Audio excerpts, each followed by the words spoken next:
Now ये जो चीज़ आप देख रहे हैं इसको मैग्मा कहते हैं। और मैग्मा बेसिकली मोल्टन रॉक है। और आप यहाँ देख सकते हैं, ये आपके पास रॉक मौजूद है, पत्थर मौजूद है। और एट वेरी हाई टेम्परेचर्स ये जो रॉक है ये पिघल जाती है इस मैग्मा की फॉर्म में, जिसको जो कि थोड़ा लिक्विड टाइप होता है, लेकिन उसको डायरेक्टली लिक्विड कहना इतना ठीक नहीं होगा। तो आप इसको लिक्विड लाइक कह सकते हैं, यानी कि थोड़ा सेमी लिक्विड होता है। या जिस तरह का थोड़ा सा, जिस तरह की थोड़ी सी क्ले होती है, उस तरह का ये उस तरह की ये थोड़ी सी रॉक होती है कि थोड़ी सी नरम नरम सी रॉक बन जाती है और हल्की फुल्की लिक्विड की तरह बिहेव करती हैं। आप इसको सेमी लिक्विड जो है वो कह सकते हैं। और दूसरे अल्फाज में आप इसको एक विस्कस लिक्विड कह सकते हैं, बल्कि ये एक बहुत अच्छा तरीका है इसके बारे में सोचने का। तो बिल्कुल शहद की तरह गाढ़ा सा ये जो है मैग्मा होता है। और अब हमने पिछली वीडियोस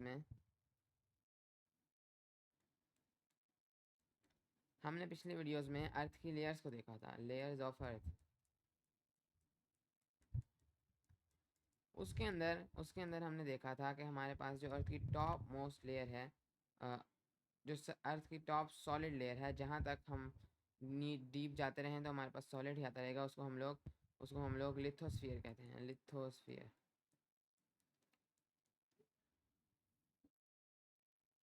और हमने एक और वीडियो में पढ़ा था, टेक्टोनिक प्लेट्स वाली वीडियो में, कि ये लिथोस्फीयर कई सारी टेक्टोनिक प्लेट्स से मिलकर बनी होती है।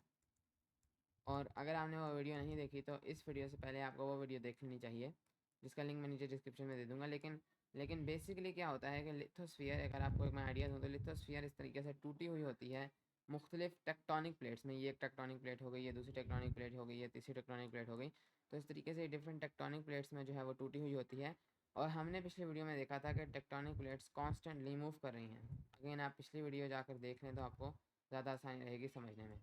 तो ये टेक्टोनिक प्लेट्स कॉन्स्टेंटली मूव कर रही होती हैं। अब हमारा इस वीडियो में जो फोकस है वो ये है कि ये ऐसा क्यों हो रहा होता है कि कॉन्स्टेंटली मूव तो कर रही हैं, लेकिन ये मूव क्यों कर रही हैं? क्योंकि जाहिर है इनको कहीं से तो एनर्जी मिल रही है, कहीं से तो पुश मिल रहा है जिससे ये मूव कर रही हैं। ऐसे तो जो है ऑटोमेटिकली तो ये मूव नहीं कर रही।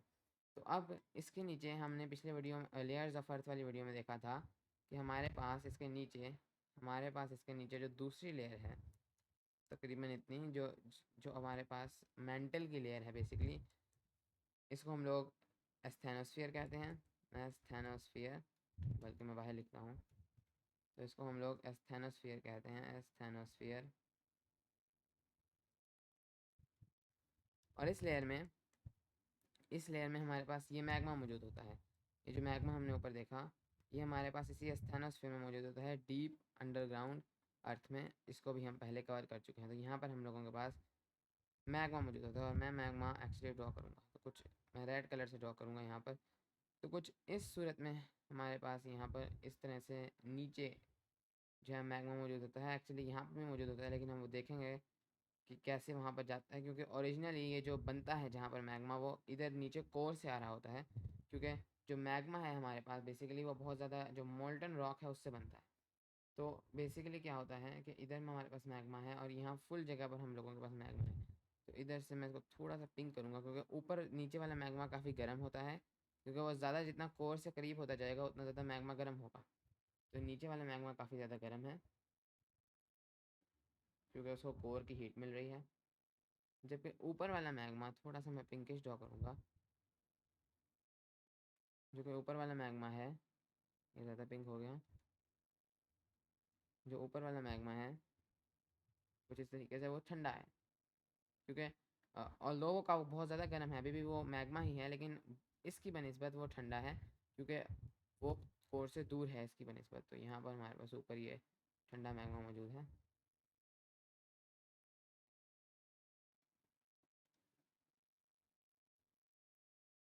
तो एक ब्रश से ड्रॉ कर देता हूँ कुछ इस तरीके से, बस ऊपर की जानिब मैग्मा मौजूद है।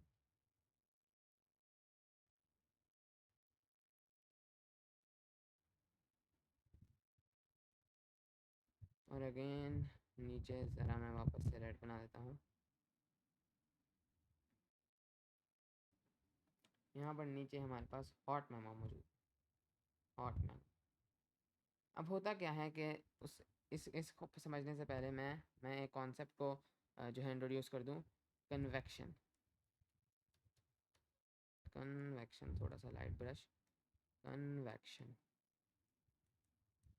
और मुझे उम्मीद है कि आप में से अक्सर लोगों को इस बारे में पता होगा, लेकिन जिनको नहीं पता उनको मैं एक छोटा सा रिव्यू दूंगा कि बेसिकली कन्वेक्शन एक हीट ट्रांसफ़र का मेथड है, एक जगह से दूसरी जगह हीट को ट्रांसफ़र करने का मेथड, हीट ट्रांसफ़र।